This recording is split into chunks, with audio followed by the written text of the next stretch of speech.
LIC முதலீடு மற்றும் காப்பீடு தொடர்பான அனைத்து சந்தேகம் மற்றும் விவரங்களுக்கு 8973775326 எண்ணை அணுகவும். மார்கழி மாதத்தின் சிறப்புகளை பற்றி அனைவரும் தெரிந்து வைத்திருப்போம். மார்கழி மாதத்தின் ஒவ்வொரு நாளும் சிறப்பு வாய்ந்ததுதான். இந்த மாதம் வழிபாட்டிற்கெனவே ஒதுக்கப்பட்ட ஒரு மாதம். அப்படியான இந்த மாதத்தின் வெள்ளிக்கிழமையானது நாளைய தினம் வரவிருக்கின்றது. இந்த தீபத்தை நம் வீட்டில் ஏற்றுவதன் மூலம் சுக்கிரனின் அருளையும் மகாலட்சுமி தாயாரின் அருளையும் ஒரு சேர பெற முடியும். ஒருவர் நல்ல செல்வ செழிப்புடன் வாழ வேண்டுமென்றால் சுக்கிரனுக்கு அதிதேவதையான மகாலட்சுமி தாயாரின் அருளும் நிச்சயமாக தேவை. இந்த ஒரு தீப வழிபாட்டு நிச்சயம் உங்களுக்கு இவை இரண்டையும் ஒன்றாக தரும் என்பதில் எந்தவித சந்தேகமும் இல்லை. அப்படிப்பட்ட தீப வழிபாட்டை பற்றி தான் இந்த வீடியோவில் பார்க்க போகிறோம். இந்த தீப வழிபாட்டை காலை பிரம்ம முகூர்த்த வேளையிலும் சுக்கிர ஓரையிலும் செய்வது மிகவும் சிறப்பு வாய்ந்தது.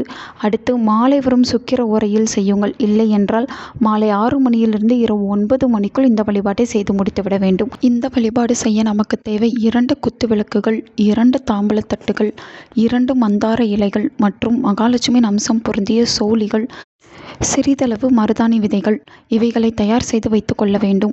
நெய்வேத்தியமாக மாதுளை முத்துக்கள் வைக்க வேண்டும். இந்த 2 குத்து விளக்குகளையும் நன்றாக பளிச்சென்று சுத்தம் செய்து வைத்துக் கொள்ளுங்கள். அதன் பிறகு குத்து விளக்குக்கு மஞ்சள் குங்குமம் போட்டு வைத்துக் கொள்ள வேண்டும். இப்பொழுது பூஜை அறையில் இந்த 2 குத்து விளக்குகளையும் ஏற்றி வைத்துவிட்டு 2 தாம்பூலத்தட்டை வைத்து அதன் மேல் 2 மந்தார இலைகளையும் வையுங்கள். மந்தார இலைக்கு மேல் 2 இலையிலும் 1 கைப்பிடி அளவு சோழிகள் மற்றும் மருதாணி விதைகளை பரப்பி வைக்க வேண்டும். அடுத்ததாக குத்துவிளக்கு. இந்த 2 தட்டின் மேலும் குத்துவிளக்கே அம்மன் போல அலங்காரம் செய்து கொள்ளுங்கள். அது உங்களுக்கு எப்படி செய்ய முடிகிறதோ அதுபோல செய்துவிட வேண்டும். ஆனால் குத்துவிளக்கை நல்ல முறையில் அலங்காரம் செய்ய வேண்டும்.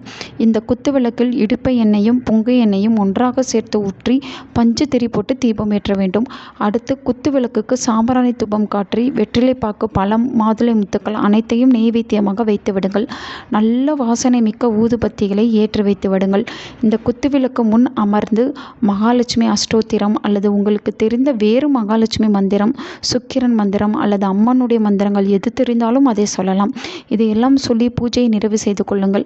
அதன் பிறகு நெய்வேத்தியமாக வைத்த மாதுளை முத்துக்களை வீட்டில் உள்ள அனைவரும் பகிர்ந்து கொடுங்கள். இந்த வழிபாட்டை விரதம் இருந்தும் செய்யலாம். விரதம் இருக்க முடியாதவர்கள் எளிமையான உணவு எடுத்துக்கொள்ளும் செய்யலாம். இந்த வழிபாடு செய்யும் நாளில் கண்டிப்பாக அசைவத்தை தவிர்த்துவிட வேண்டும். பூஜை முடிந்த பிறகு பூஜைக்கு பயன்படுத்திய சோழி மற்றும் மந்தார இலைகளை பணம் வைக்கும் இடத்தில் வைத்து விடுங்கள். வாழ்க்கையில் அனைத்து செல்வ நலன்களையும் பெற்றுத்தரக்கூடிய இந்த வழிபாட்டு முறையை நாளை மார்கழி மாதத்தின் வெள்ளிக்கிழமை என்று தவறவிடாதீர்கள்.